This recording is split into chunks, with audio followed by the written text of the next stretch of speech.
This is my compound miter saw. It's a Hitachi 12-inch. Use this for making accurate cuts, whether they're angled or straight. Usually set up a stop block on the workbench so I can make repeat cuts. It's much easier than having to measure and cut every piece. And just set up a stop block, slide it up, and every cut's going to be the same no matter what you're doing. It's got, I think, a 13.5-inch crosscut capacity. Comes way out and down before she goes back through. Other than that, there's not too much about this. Got a big bench set up on both sides so I can cut up to 16-foot material, and it's fully supported. Never have to mess with having to fumble it around on a stand. It's all built all the way across. This makes just about everything I need cross-cut. Most other stuff, if I got a rip, I use the table saw. Other than that, this is probably my most used tool for making just about everything I make. And also for my miter saw, I do have a mobile stand for it, for if I want to take it outside and work, just in a nice sun for the summer, or if I have to go out to a job that I'm working on and I need to bring it with me. I do have a mobile stand for it. The mounts for it are already on here. They're worked into my stand. I can just slide it off, carry it over here to my portable stand, workbench stand here. This just slides and unlatches, drops down. I can set my saw in here. Both ends of this extend out. They can extend out to 9 feet, so I can still work just as efficiently there as I can on the mobile stand, whether it be outside or, like I said, if I have to go do a job somewhere, I can bring it with me. I kept everything pretty much portable. When I built the saw into the stand over there, I accommodated the brackets for this so it can all just be universally efficient. Takes about 2 minutes to move it from that stand to this one, and I'm ready to go. It can support the saw well. It's upright like this, so I can wheel around with the saw on it at all times, load it and unload it out of the truck. It's fairly simple to use. This is my old Craftsman joiner. I found it on Craigslist. It was in pretty rough shape. I got it all cleaned up and blades resharpened and usable again. These things are, the older you can find them, the better they usually are. Stuff made nowadays isn't nearly as durable. This is all cast iron. It's about 350 pounds, but it still cuts like it's new. Found it fairly cheap. Best place to look for old tools is Craigslist, eBay, stuff like that. Very durable, very sturdy. I use this for flattening one face and joining the edges if I need to join material or to make everything parallel in thickness. Run it through here first, and then it goes to the planer for thicknessing, and then to the table saw for squaring it all up. Pretty versatile. You can actually cut it on angles if you want as well. But I just like it. The older the better for me. They're durable and sturdy. They're going to last. This is some old rough wood I find. I look around for it wherever I can, whether it's old barn wood or just old rough Douglas fir lumber like this here. It's really strong, good quality lumber. You know, it's a little old, a little rough, but a few passes on here and through the thickness planer, it'll clean up like brand new wood again.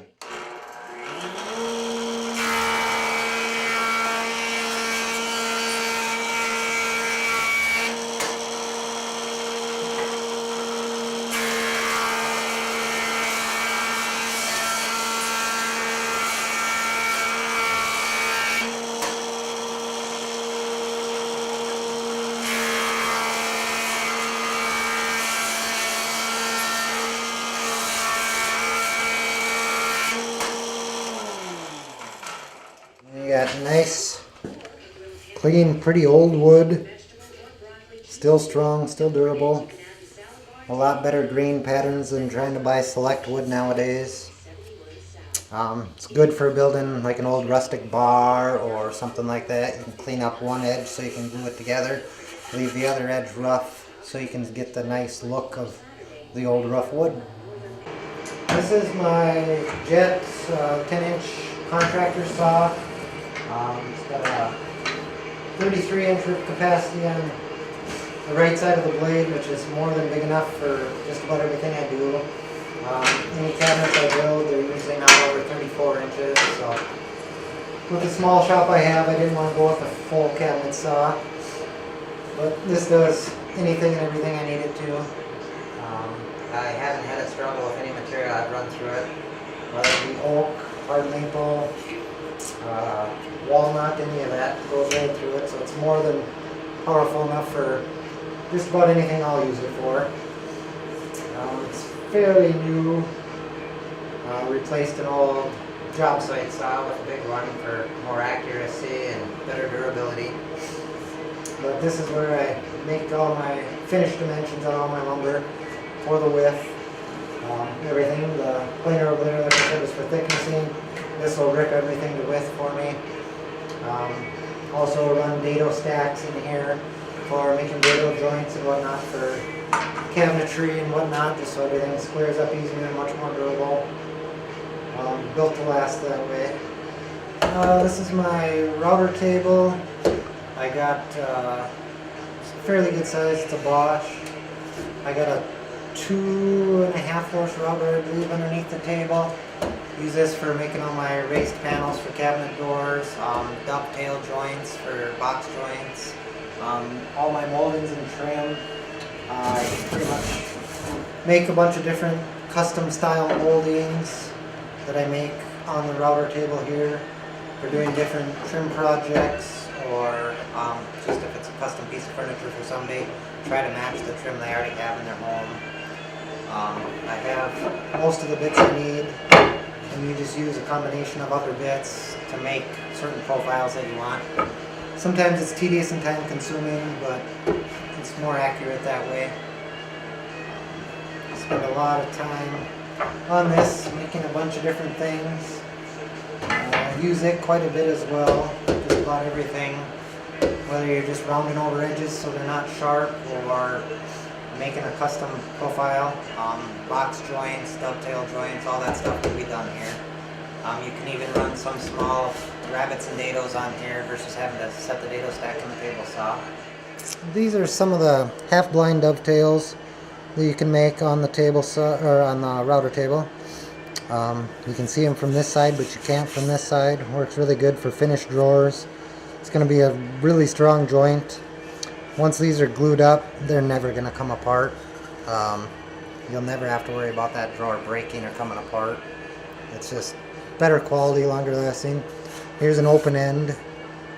You can see they just interlock. There's a lot of glue surface there. So once they're glued together and sealed up, it's never coming apart. There's no glue or nothing in this joint, but without a hammer it won't come apart. It's pretty much solid and sturdy alone. Once it's glued, it's pretty much indestructible. Here's some other things I made for the wife. I got a couple cutting boards here that she wanted for the kitchen. So I got one for her fruits and veggies or cheeses, whatever, and then a bigger one for if she's got to cut up anything else. Just more random projects I was bored and decided to make. We needed a coat rack out by the front door. I got a bunch of kids and I always have a bunch of company over. Had a bunch of scrap wood in the shop, so I just made a design quick on the computer and made this out of some scrap wood I had out in the shop. The wife stained it all the colors she wanted, and I just put her up. Here's another shelf I made for the wife. It's just one of those floating style shelves. This is all made out of pine, just stained with I believe it's a black cherry stain. It's made to match some of the other stuff we've made. It's, not too bad. It's they just mount to the wall with, they call it a cleat system. This board inside is angled down, and the one that mounts to the wall is angled the other way, and then it just kind of slides up and locks over top, so that's all it needs to fasten to the wall. We made the cove molding we made out on the router. Everything else is just square stock that's been mitered on the corners and put together. You can kind of see how it's assembled on the back side there. Everything is all glued, nailed, or screwed with pocket hole screws together to keep everything sturdy. This is the bed I built for my daughter. She's 4 now. She was outgrowing her toddler bed. She wanted a big playhouse bed that she seen on the internet when her and mom were looking for beds. So instead of spending $1,000 buying one, I just decided to build one, being I have all the tools to do so. It wasn't too bad. It took about 20 hours to complete with paint, but it's extremely sturdy. It's not going to come apart. She has older brothers, so I built it a little extra heavy duty because I figured they'd be in here playing as well. But it's not going to go anywhere. It's extremely sturdy. It's heavy, but it will probably last until she outgrows it and then some. Can I have hugs? Can I have hugs? Yeah, baby. Can I have hugs? Oh, I don't want to wrestle. He wants to play. Okay. This is Dozer, the newest addition to our family. He's a big baby. He's a retired service dog. He used to work with the police department. But he retired, so it's now time for him to live instead of work. So he came to live with us. He's a big baby. He just loves attention. He's kind of like a shadow. He has to follow you in every room you go into. But yeah, he's just a big baby. Aren't you, Doze? You say hi? You say hi? No?